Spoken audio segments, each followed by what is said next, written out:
Thank you, Nick, for being able to put images to our trip. That was so much more than those few minutes. Why don't you all come up? We have a couple more on our team.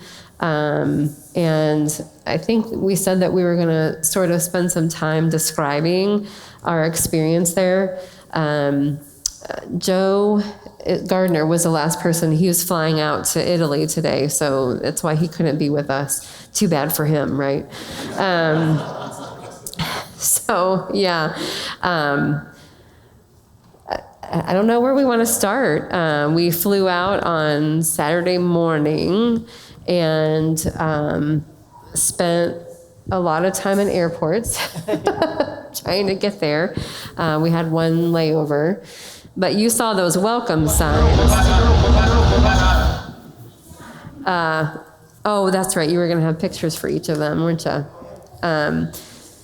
So it was amazing to be welcomed with those signs. They were anxious and ready to meet us. So we had a great time. I got altitude sickness, so they went out to dinner and had some time on the town, and I tried to get my body to work right. So. Oh. I made the video, so I'm going to let everybody else speak, and then I might talk at the end. Well, I guess, should I start on Sunday morning? Yeah.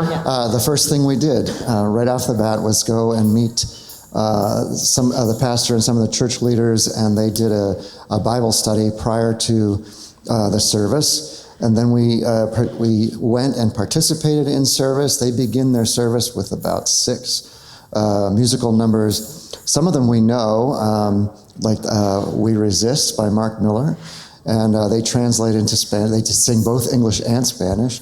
There are a number of other contemporary Christian songs. Some of us know them that are also English and Spanish, and then they get into the service. And Becky preached a wonderful service. I gave the scripture reading in Spanish about David and Goliath, which Becky then preached on, and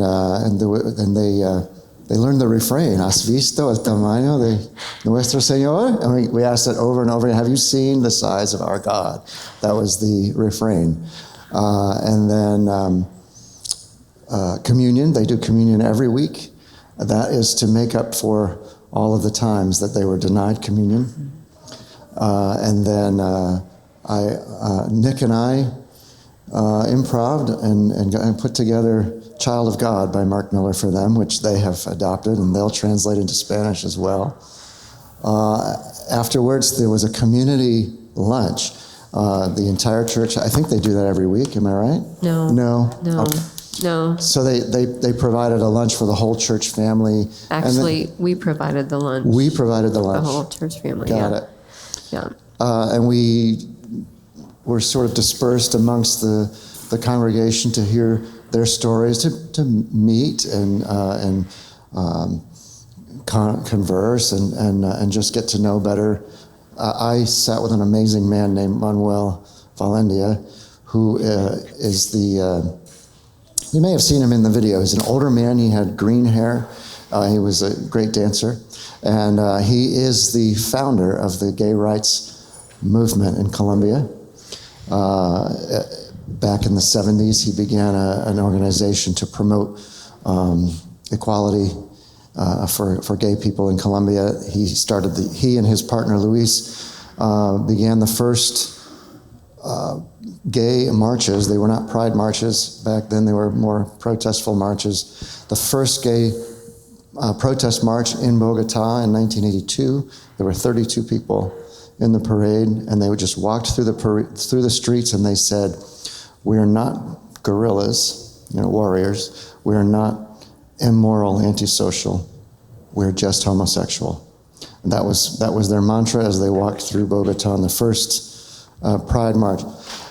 Years later, 2007, Manuel became the first openly gay person nominated by a national party to run for an office. He was running for the Congress in Colombia, and in that time, his partner Luis was murdered, And that murder has never been solved. Those people never brought to justice. Manuel's home was bombed, and he survived and fled to Spain and lived in asylum in Spain for 12 years. And after the long time internal strife in Colombia between the government and the cartels and the militias there came to a peace, Manuel made the tough decision to come back. I should mention, while he was in Spain in asylum, he continued his work there. There was work to be done in Europe. He was working in the streets, helping people, helping women who were involved in sex work find a different trade for themselves. And that's what he picked up while he was there. He also became a well-known artist while he was there, doing photography and one character stage acts. Made the tough decision to move back to Colombia after all of that. Picked up right where he left off. Worked with the government to create a group home for teenage boys who are who are beginning a life in sex work, to get them out of the streets, to help them finish their education, to help them learn a new trade, something that they can do with their life after they age out of the home. And he has a private practice. He's in social work and psychology. He has a private practice where he helps people who have been harmed by conversion therapy. And I should mention that in talking with folks in the Bogota church, that's a common theme with a lot of people who are attending there in their growing up, and as they discover their identity and are rejected by their church and their church and their family puts them through conversion therapy, and then when they run away from all of that and they found themselves in this welcoming family in this church, it's a very common theme. They've all been through this. The pastor there reached out to Manuel and brought him on board to work with the people in his church who have been harmed by that. And beyond all that seriousness came out the computer and the speakers, and we did impromptu karaoke, which you saw, and then a fun dance party afterwards. That was our Sunday. Mm-hmm. Yeah. Everyone was very full. Yeah. On Sunday, when we were at the Bogota Church, all of that was going on in one room, right? The Bible study was in the room, and then they cleared that out, and then we had service in the room, and then the same room we had lunch, and then there was 3 hours of karaoke. And not just a little karaoke, 3 hours of karaoke and dancing. It was a lot. I can't remember what we did Sunday night. It probably involved eating. Oh. What did I forget? This was the restaurant where they took plantains and mashed it into like a tortilla shell on the bottom, and then you had meat over it. And this was the restaurant where they had the funny hats that you would wear and take pictures with. And yeah, that was Sunday night. And then would you like to talk about how their Bible study means that we have to step up our game at sermon shapers a little bit? Actually, one of my takeaways from the trip, I had many, but one was that I should probably learn Spanish because I didn't, even though we had great translators and people on our team who spoke Spanish, I still felt like there was a little bit that I was missing almost always. Like I couldn't have a direct conversation with people in the same way.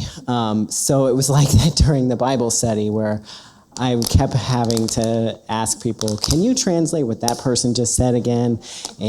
But I still felt like I got a lot of what was going on. And the Bible study, to me, and my takeaway was that there were a lot of people who were internalizing the scripture, and they were personalizing what they were reading and discussing, and there was a lot of discussion going on between the parishioners about their struggles and their everyday life and how they're trying to live out the word in their daily life. And it was very heartfelt and seemed like a very mature discussion, right? Was that your, yeah, it seemed like a very mature discussion for people who were healing from a lot of trauma.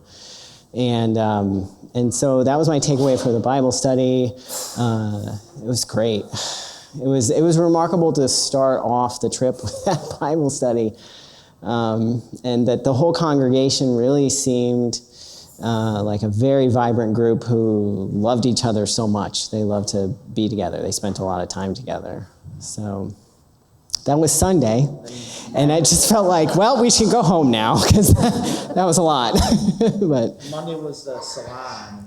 oh yeah, so it's Monday we went to participate in their ministry where they meet, or they support a community of older, I say that nicely, older trans women who I think had been sex workers, and that, well, they had aged out of that business.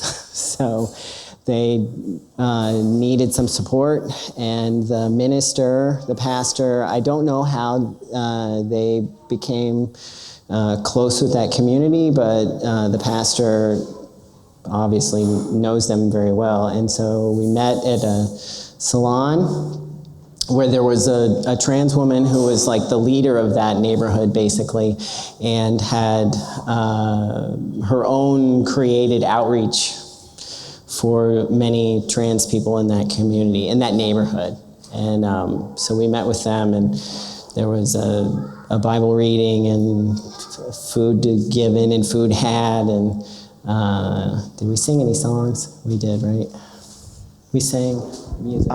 Maybe. I also remember that we gave away a lot of prayer shawls there, and they had a friend who was in the hospital, and we sent a prayer shawl to be delivered to them. And the baby hat and a baby shawl were part of a set that I believe Carolyn made, and I took a picture of it and was like, so we did. And you got your hair cut too. Yeah, I got my hair cut, so that's my new do. Lily is my new hairdresser. And she had shared with us that before the pandemic, they had a couple of different beauty salons around the city. But after the pandemic, they've really been struggling. And so there's more of them that are out of work. And so the congregation collects food and they deliver it each week to make sure, if nothing else, that they're eating. So it felt a little bit like what we're doing with Phil's Place, making sure that people in our community are eating.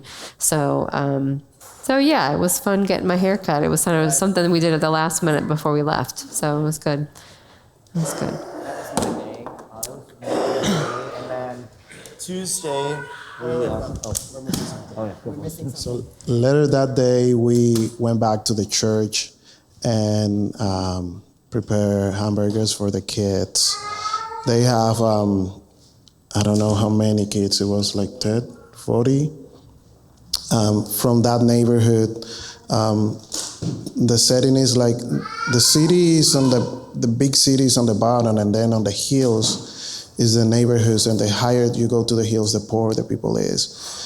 This church is right down in the beginning of that hill, and it was a woman that was involved with the church and with that community. Is kind of the grassroots worker over there.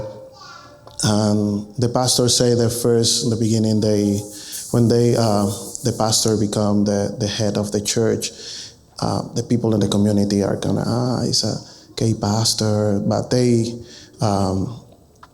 regain the trust, and they now know that it's a safe place to get the kids. And that day, it was, as always, all the kids having a church, and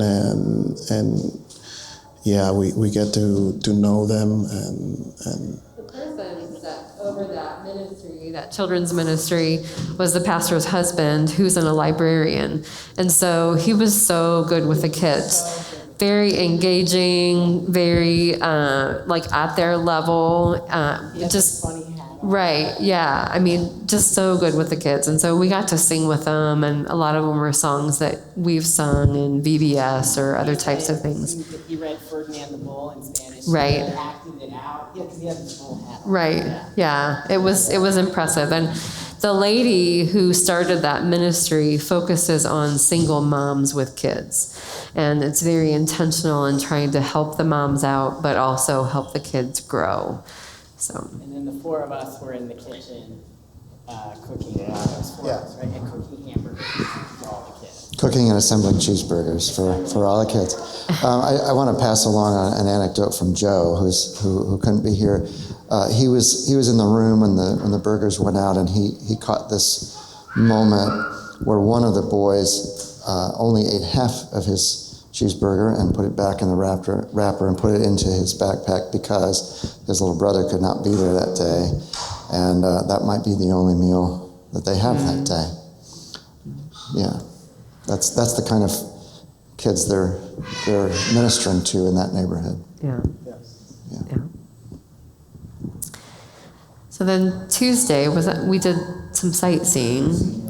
We did some sightseeing that day. The pastor went with us. Yeah, John. John. One was John and one was Johan, and so sometimes in our minds we were getting them mixed up. So yeah, we did some sightseeing, which was neat because later in the week it was their Independence Day, and so we had gotten to see the square where protests had happened before, and so there was the president's house and the Congress and the Supreme Court. So it was neat to see that. Actually, it was like, and there was also right there on that square the home where their Declaration of Independence was first enacted. Yeah. yeah, And the Gold Museum, which was full of golden art from pre-Columbian time, which, as you can imagine, when the Spanish arrived, a lot of that gold was hauled away to Europe, but there was still a lot to see. And then that night we went back to the church to meet with the leaders, and they had a technology glitch, and so everything changed really quick. And so they introduced themselves, and pastor told them, just give a little bit about what you do. Well, the little bit stretched out with each person. And at one point, we had a driver that helped us. And Jamie, you probably didn't realize, you saw in the pictures, she was our translator and also our hostess. And she came over and said, "Becky, should I let the driver go?" And I said yes, because it was obvious that there was this amazing community happening, and it was within walking distance of the hotel. It's not like I stranded us. Don't worry. I wouldn't do that to anybody, except for maybe Robert. But I'm just kidding. So we ended up staying there, and then they had us share, and then things kept moving, and they said, "We want to sing you a song before you go." And so they sang the song, and then we sang a song, I think. And then I told them a story. I snuck a preach in. And I told a story about a mission trip that I had been on to Haiti. And it was one of those trips that nothing was going right. And we had this really holy moment where we were singing and dancing, and it was a foretaste of heaven for me. And I told them that moment with them was very similar to the one in Haiti. And someday I couldn't wait to introduce the two groups of people in heaven when we all meet up there. Because again, it wasn't a planned moment, but it was a bonding moment for us. And our whole point of going was to create relationship. And so it was a really powerful day that no one had on the schedule. So. And that's when we went to get hot dogs. Did you see those amazing hot dogs? They were huge. They had all kinds of toppings on them. And the congregation said they oftentimes go there and have lunch after church. And so that night, we just all went and filled up this restaurant. What was the the list of ingredients. It was something like there were 3 hot dogs. You could get Well, you one, could have two, or one, three. 2, or 3. You could have 1, 2, or 3 quail eggs, like Quail eggs, like hard-boiled potato, mustard, like all kinds of different like sauce. Pineapple salsa. Pineapple salsa. And then crushed up potato chips on top of that. It was crazy. Great. A slice of cheese. I mean, It was good though. So we got to up our hot dog game. never mind a good thing.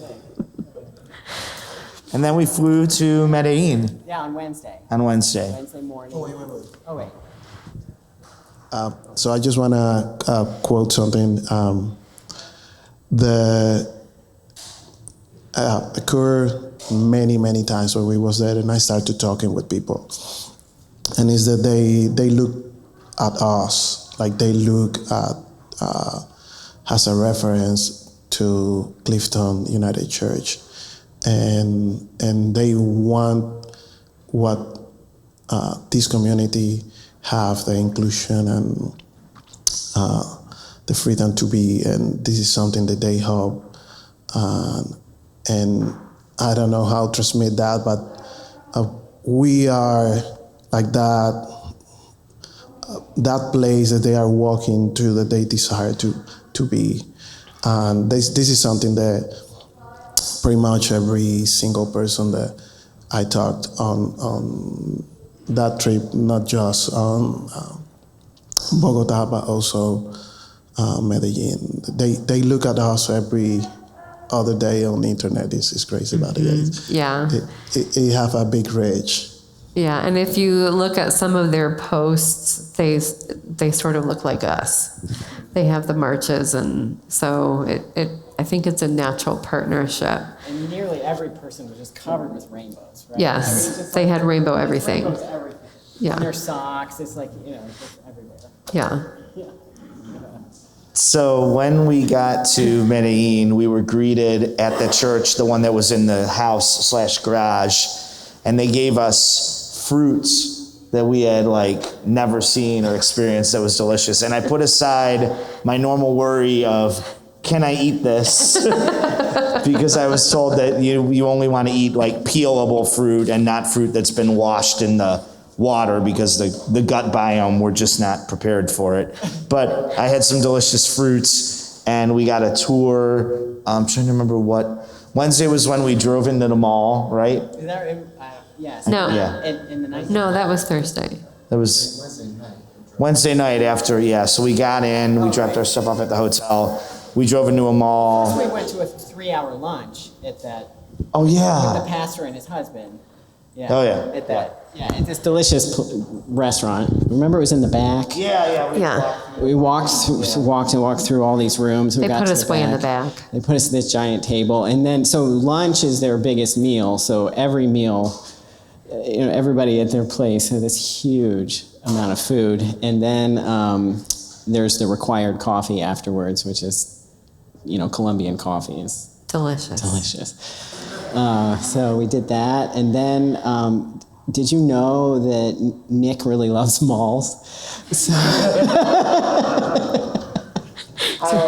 he was really excited to be in this mall. So we went to this mall. Excuse me. Oh, what? He was not the only one. Oh, 'Cause I- weren't you all excited? We're driving, we literally Oh, was I drove excited? into the mall.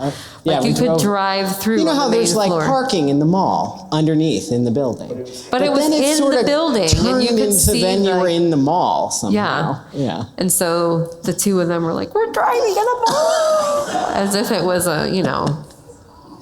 It was mind blowing. Yeah.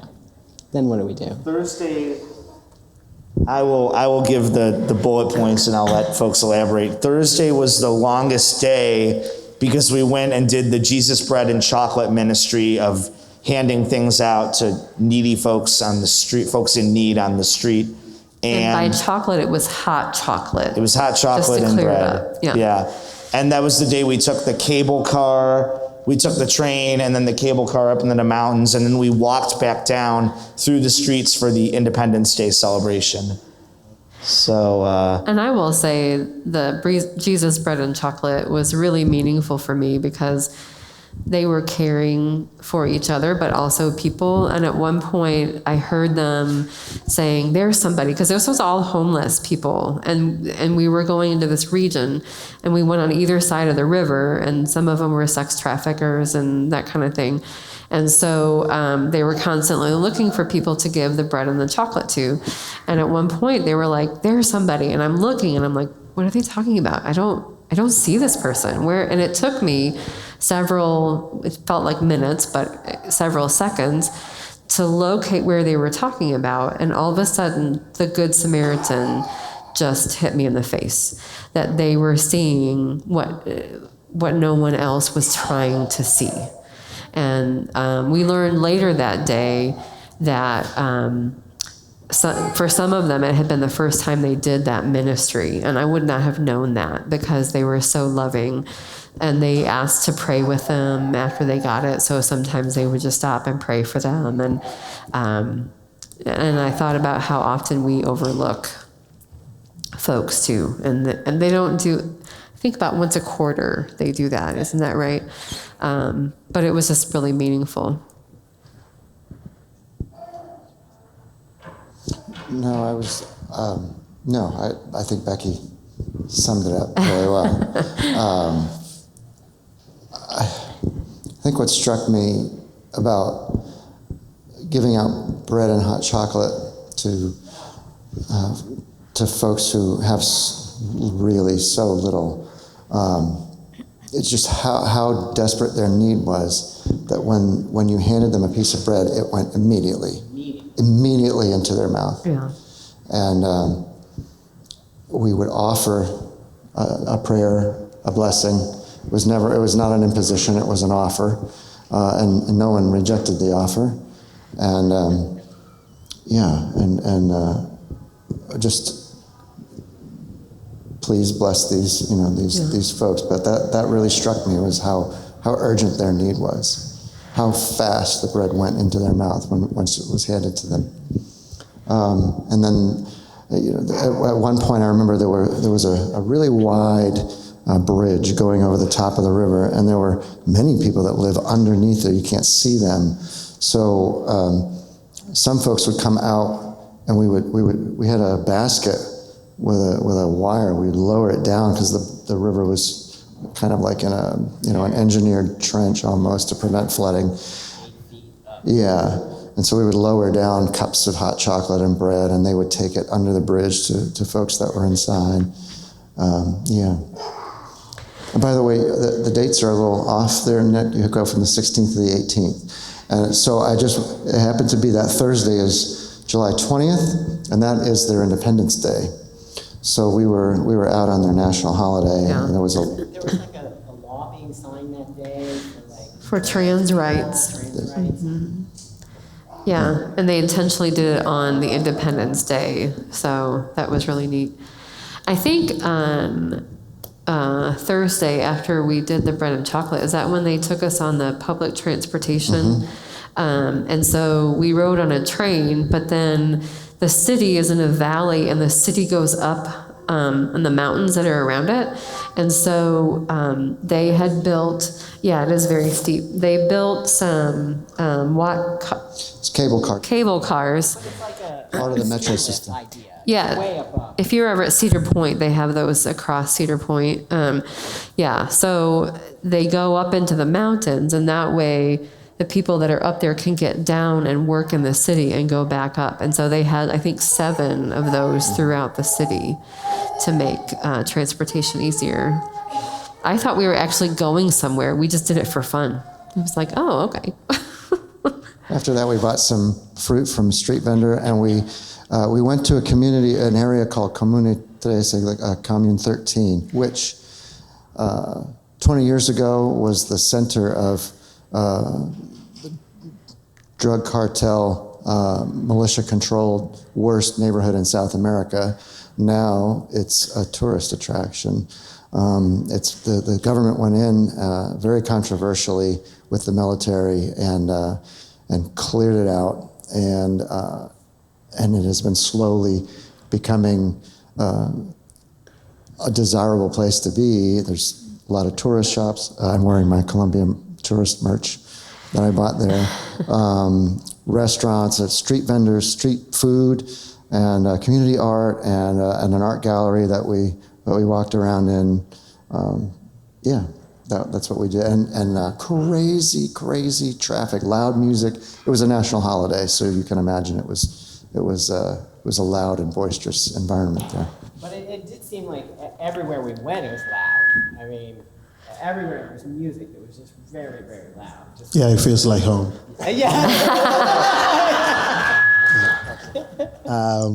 So yeah, and one of the things that I want to point out is like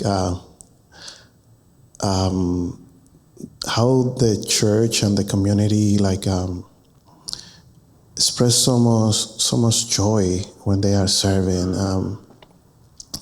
It was always laughing, and it was hard work because this chocolate was hot and heavy. And yeah, they help each other in some way. They, I think that day they make like a pop-up meal just to keep each other the same spot. And yeah, it was a really nice church community on the making right there on Medellin too. Was it Friday morning that we went up to the church? and then we met with his church leaders. Yeah, I think Yeah. that Friday morning, because I know we came in and they had a kids activity and they were doing like, what were the Bible songs kids Bible songs that we would know from the U.S. that they were singing, like Deep Father and Wide, Abraham. Father Abraham, Yeah. in Espanol. And yeah, then we met with the Well, and they church only leaders. had a few of the kids because normally they go to where the kids are, and many of them are Venezuelan refugees, and they said it was too unsafe for us to go there. So they sent the bus that we were using to pick up the woman who leads it and the kids, and then they came back to the church so that we could meet them there. So we felt very humbled by that opportunity and by this woman who was doing amazing ministry with all these kids who were sometimes left alone because their parents are trying to get work and trying to stabilize their family. So, yeah. And that was when we went to the Medellin City Square, which is where you saw all the greenery, the train running through. That was like the oldest. Did we go to the oldest Catholic church in Medellin? Yeah, it was built in like 1690. 1690. 1690. Yeah. So it was a very old church. And we saw lots of different things there. One morning we got up really early. Was that in Bogota or was that in Medellin that we went to that church? No, that was in Bogota, wasn't it? Oh, when we went up to the... Yeah, we went up really, really high, and there was a Catholic church that was up there, but I digress. So we'll get back to Medellin. Yeah, and I remember Saturday was when we had like a later morning, so a bunch of us went to the art museum, the Museum of Modern Art, before the church service, and that was where you and I went to the mall, and we had We went crepes. back to We the had mall. crepes and waffles, which is like Colombian taste of Belgium, but way better. Yeah, while the And- rest of us went across the street to the same restaurant, Why but they had to go to the mall one. And then Saturday was the church service. Yeah, in there's Medellin. their church services on Saturday. We met with the leaders before that and heard more about their ministry and their financial need. One thing that really struck us was that neither of their pastors are being paid. By the congregation doesn't make enough money and the conference doesn't have any resources. And so they're relying on their spouse or a side hustle that they're doing to be able to do ministry. So they're very committed to that. And I don't think it was planned this way, but Pastor John in Bogota is a mentor to Pastor Johan in Medellin. And so the two of them are very close. And it was neat to be in relationship with both of them and experience their ministries as much as we could to make sure that we were safe. But they were very, very gracious the whole time we were there. We were very humbled by their welcome. And Robert said the main thing was to create relationship, and we did. And I will tell you, Robert, you said I wasn't allowed to dance while I was there, and I didn't have a choice. Somebody said when we were in Bogota, we didn't have a choice. And we told them that we were going to be back, that we wanted this to be an ongoing relationship, and we would see them once a year. And I said, Pastor Robert will be coming next year because we're taking turns. And they were like, oh no, he doesn't need to come. You just come back. And I said, I'll make sure to tell Robert that. But I told them that next year they had to give Robert a hard time so that he would feel at home.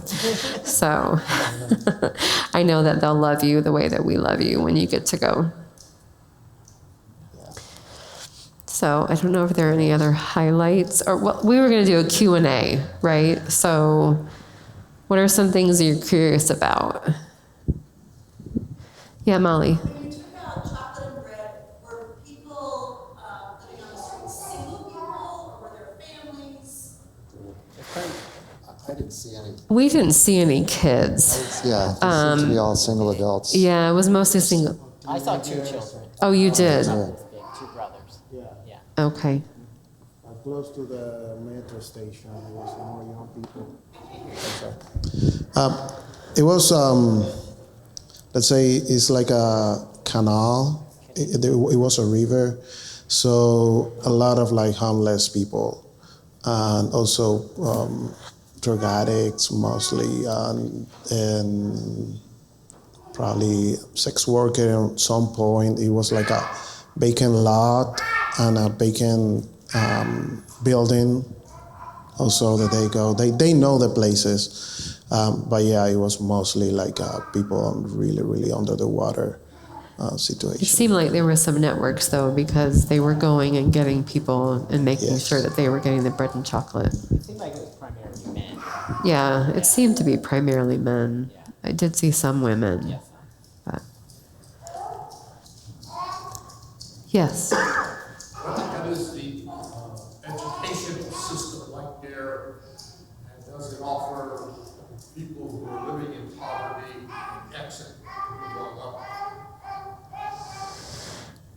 I don't think we learned about that.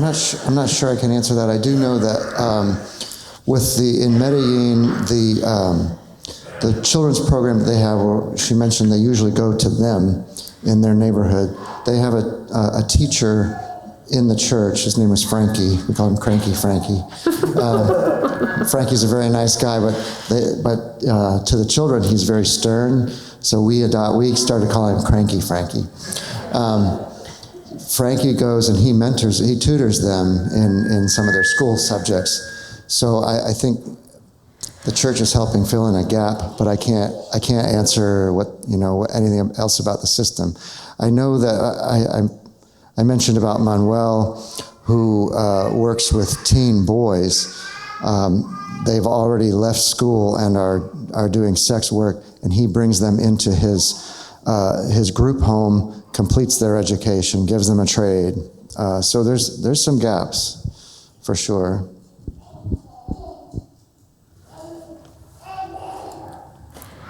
So Robert, while you're thinking of potential other questions, Robert has already been in conversation with a bishop down there who, unfortunately, we did not get to meet. But they are already working on dates. And it looks like one of the last 2 weeks of July for next year is when we're planning on going again. So if you are considering going with us, let Robert or myself know, because we are going to try to be planning soon for that whole process, and so that people can plan accordingly with finances and fundraising and all that good stuff. Yeah, Steve. Yeah, I think part of this trip was intended for a mutual sort of understanding and learning. You mentioned Yes. that at times they expressed our congregation as a model in some ways for what they wanted to do. Did you see anything present in either or both of those communities that could be a model, either in programming, attitude, or whatever that maybe we can take back and think about here at Clifton? Well, you all are do you have something? I do. Yeah. Well, go ahead. You can start. I've got something. I did notice that there was an attitude of, what's the right word? Not shyness about their faith, and being much more free to verbalize and vocalize their faith just anywhere.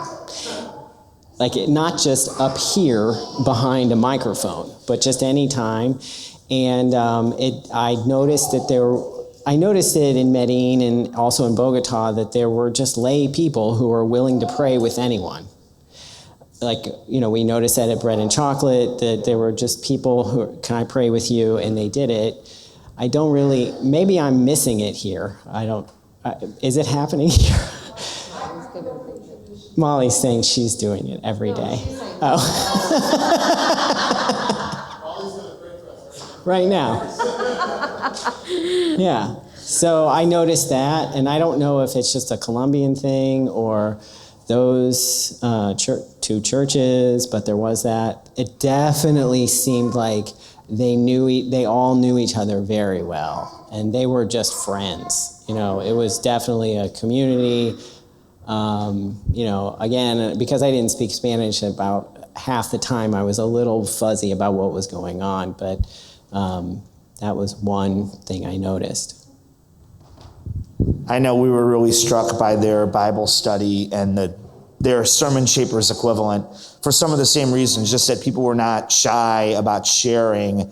And it was really interesting to see the way they used Paul's epistles, that it's like, I think a lot of times we see those read and discussed in churches like, we're the Christians and we're this in-group, being bombarded by a world that doesn't know Jesus. And the interpretation there was more of like, how do we take Paul's understanding of Jesus and apply that to the fact that we're discriminated against? Like, how do we apply that to being in a marginalized community? How do we apply that to being a church that is a marginalized community? And yeah, there was just, we were just kind of like, whoa, that whole time. I never got the sense that they, a majority of the congregation seemed, I think, LGBTQ, but I never got this feeling that they were, woe is me. They were very much healing each other and feeling empowered to go and serve.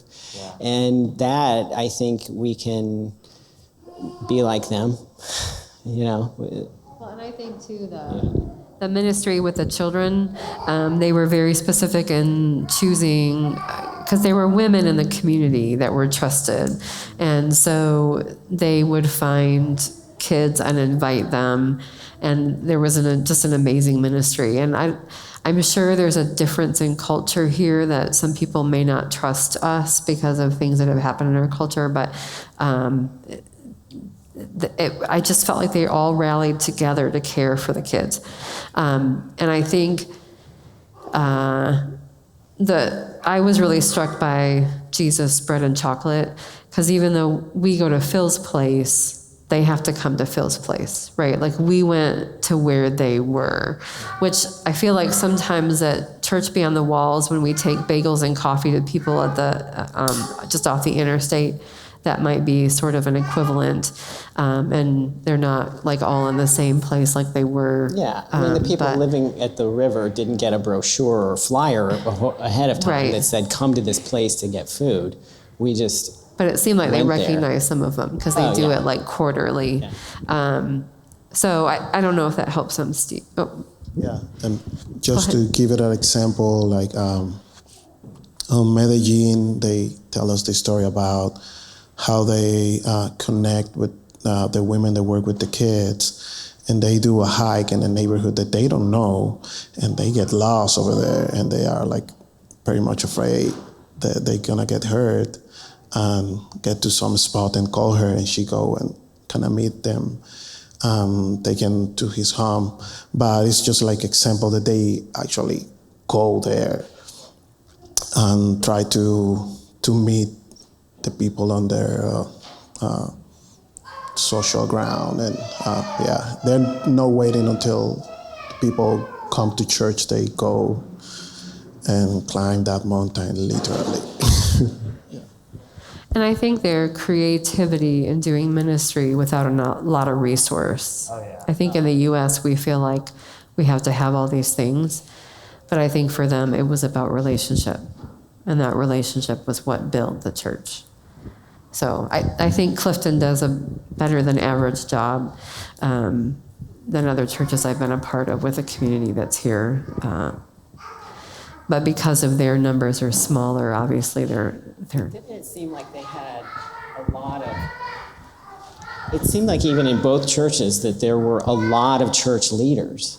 Right. Right? There were Yeah. a many, like just a huge table and a huge room of people who clearly defined. They stood up and said, "My name is this, and I do this, and this is my role and my title," and they all, they were doing it, inside the building. So I feel like most of the leaders are first in a church, and when they come to a sense like I'm a gay man or my sexual identity is different, they get expelled, but they get the formation. They are educated. That was my take off. Like they are educated and then they been like rejected for the church, and they find this safe place to keep growing this relationship with God. That was something really, really beautiful to see. Other questions? Yeah, Anne? What will we be doing between now and next July to stay in contact and maintain a relationship? Robert can answer that. I was going to make this announcement too, but so I had a meeting with the bishop. Go ahead. So I'm just out, my voice is strapped. So I had a meeting this last week with Bishop Luis Andres, who was here last December. Some of you all might remember. He sat right there. And the bishop's coming back this coming December, and he is coming, and he's coming to Cincinnati, and we are part of his itinerary.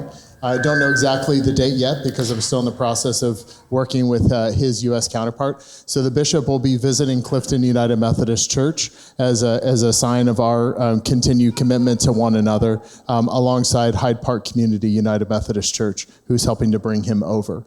So that's one thing that's happening, alongside some other ways that we are intentionally trying to connect with those two pastors, Pastor John and Pastor Johan.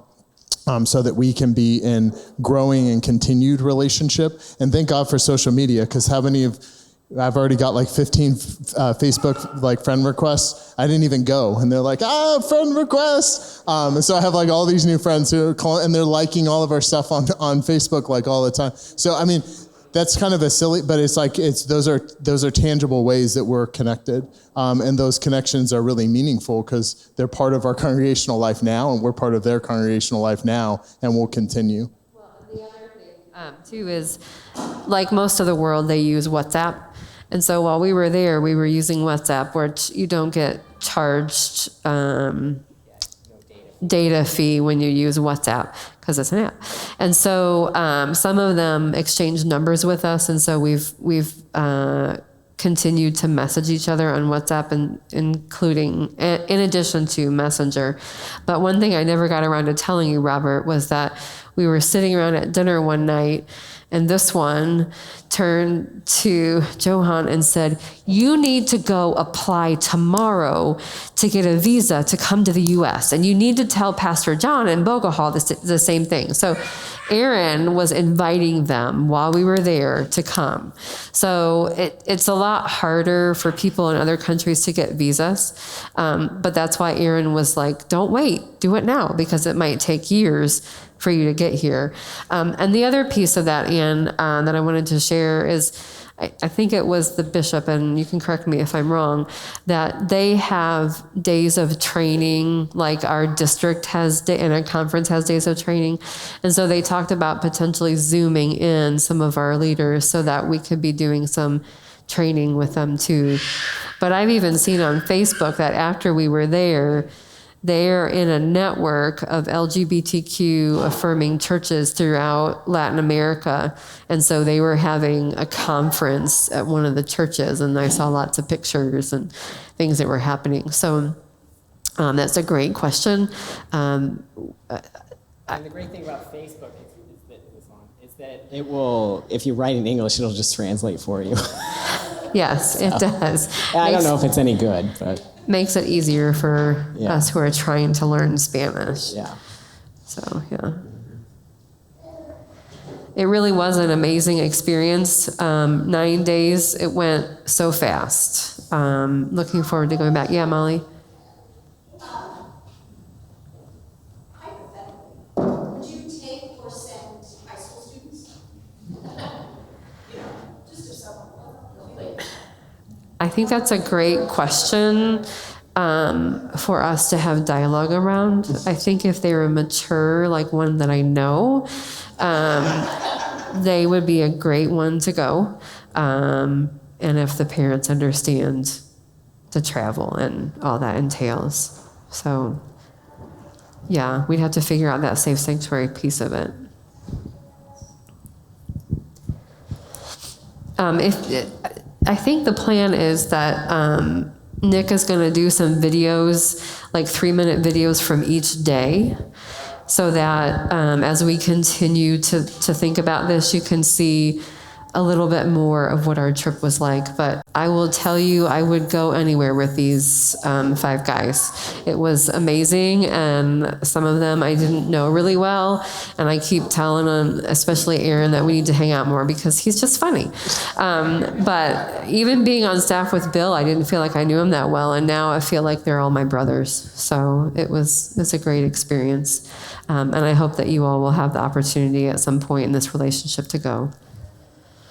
So, and feel free to ask us individual questions as you think of them later. So thank you for staying and listening. If you have further questions you want to ask one-on-one, I'm not in any hurry, and they may not be either. So I need to go to Skyline, so. you need to go to Skyline. Get my Aaron kids was out of here. always hungry on the trip, always hungry, even though he had that face when we were at my favorite restaurant because they put this large plate of food in front of him. He crushed it. Yeah, I think so. I think so. Hello, beautiful. Did you come down to see Daddy? Oh my goodness, that's so adorable. Thank you all very much.